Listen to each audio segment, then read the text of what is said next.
Despite our best efforts, we have constantly been surprised by ever more ambitious federal targets and prejudicial policies which seem to be directed at impeding Alberta's natural resource development, jobs, and our economy.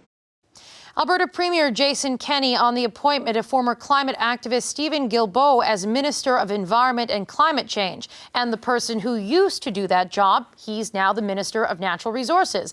Jonathan Wilkinson is in Ottawa. Minister, thank you very much for joining us.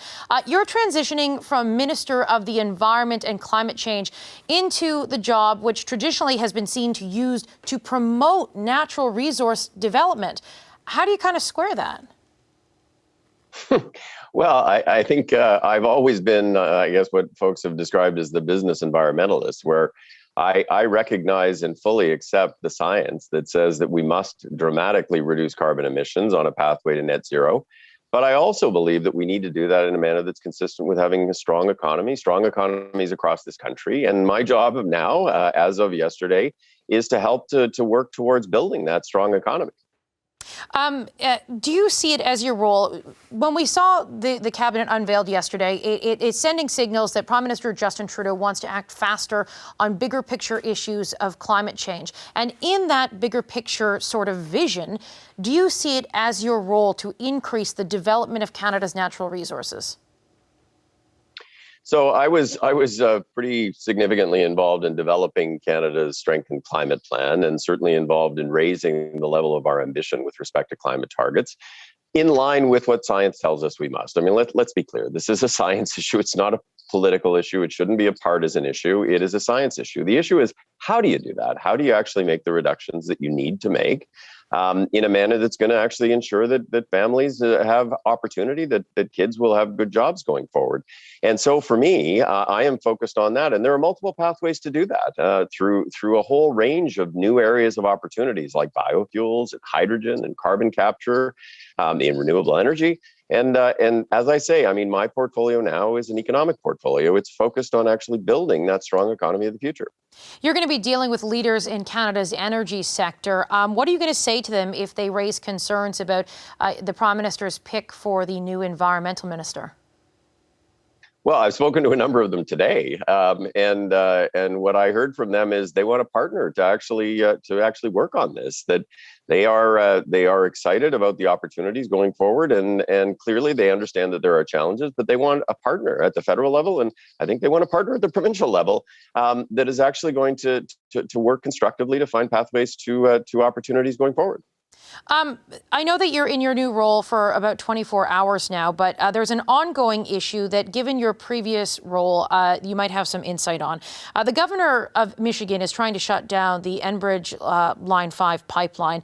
Earlier this month, your government used a treaty from the 70s to request formal talks to make sure that that doesn't happen. They don't want Michigan to have its way here. Have those formal talks started, and what's sort of the next step? Well, I mean, certainly we have triggered the requirement to engage those conversations. That's certainly something that I'm going to be getting far more into in the new role that I play now. But let's be clear. I mean, this is an existing piece of infrastructure that supplies fuels that are extremely important for many folks in Canada. We want to make sure that continues. Obviously, we need to ensure that we are taking the steps to reduce our dependence on the combustion of fossil fuels going forward. But that is not aligned with essentially simply cutting off supplies tomorrow. And so Canada has a very strong view on this. I will be echoing that view, and we will be working to ensure that we are protecting the interests of Canadians. Now, at the last check, consultations are still open for the Just Transition process, which is the study of how your government is going to be working to support workers in the oil and gas sector as the country sort of moves away from fossil fuels. The Canada West Foundation had some concerns about where things stand right now, and they wanted to get a commitment from your government about regional considerations being taken into account. The example they give is that if someone in the prairies loses a job, it isn't necessarily helpful for the community if, say, perhaps the solution is a new job somewhere else that pops up in the country, say a tech job in Montreal. That is their example. Are you willing to commit to ensure regional supports will be proportional to job losses in those places? So I would say a couple things. I mean, the first is we talk the language of just transition. What do we mean by a just transition? I think people are really focused on that. And what we mean is economic diversification, including things like hydrogen and carbon capture and those kinds of things that relate very directly to the oil and gas sector. But they also include skill supports and training to ensure that where there are a need to transition workers and to have them transition to new jobs, that we're supporting them along the way. Canada's economies are very regionally different. And of course, we're going to be working on regional strategies. I think the Canada West Foundation has made some appropriate observations in that regard. I mean, look, I grew up in Saskatchewan. My family lives in Alberta, Saskatchewan, and I'm a British Columbia MP. I recognize how different the economies are, and I recognize how important it is that we work in a constructive basis to ensure that all regions have opportunities for economic success. So that point from the Canada West Foundation, that's something you will take into consideration and that you will commit to?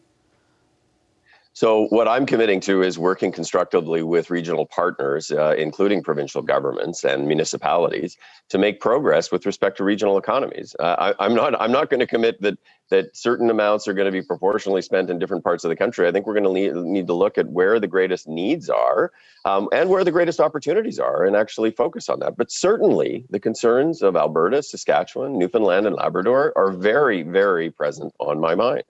So what happens next with the just transition discussion and the entire process? So the consultation process should be wrapping up relatively soon. We've promised a Just Transition Act, and we will be bringing that forward. But again, I think it's really important that when we talk about just transition, that we're clear what we mean. I think when you use that term, that a lot of people don't quite understand what that means. It means working on regional economic diversification and economic opportunities, and it means supporting workers and communities as we move through the kinds of transitions that we're going to see in the future. When Seamus O'Regan was named Natural Resources Minister back in 2019, one of the first things he did was he hopped on a plane to go meet with his Alberta counterpart, Sonia Savage. Have you reached out to her, and will you be meeting with her? So I have not yet had a chance to reach out to my provincial counterparts, and I certainly will be doing that over the course of the coming weeks, although I am leaving for COP fairly soon. But I will be doing a number of regional trips and talking to technology leaders that are going to be helping in the context of the transition. I'll be talking to companies that are involved in the space, not just in the oil and gas space, but in a range of others. And of course, I'll be looking to meet with provincial counterparts in all regions of the country. You mentioned that you're going to COP26. You're the Natural Resources Minister. Traditionally, your job is to promote the development of natural resources. Are you going to be the skunk at the garden party? I don't think so. My job is actually to make sure that as we move through this transition, that we're doing it in a thoughtful way, that we're actually making progress that's in the best interest of Canadians, and that is economic progress as well as progress on greenhouse gas emissions. And I'm very proud of the work that I did as Environment Minister, but I'm also, as a business person, really excited about the opportunities, and I'm going to be going to COP to talk about those. All right, Minister Wilkinson, thank you very much for your time today. All right, thank you. Hi, I'm Vashi Capellos, host of Power in Politics. See more of our show by subscribing to the CBC News channel or click the link for another video.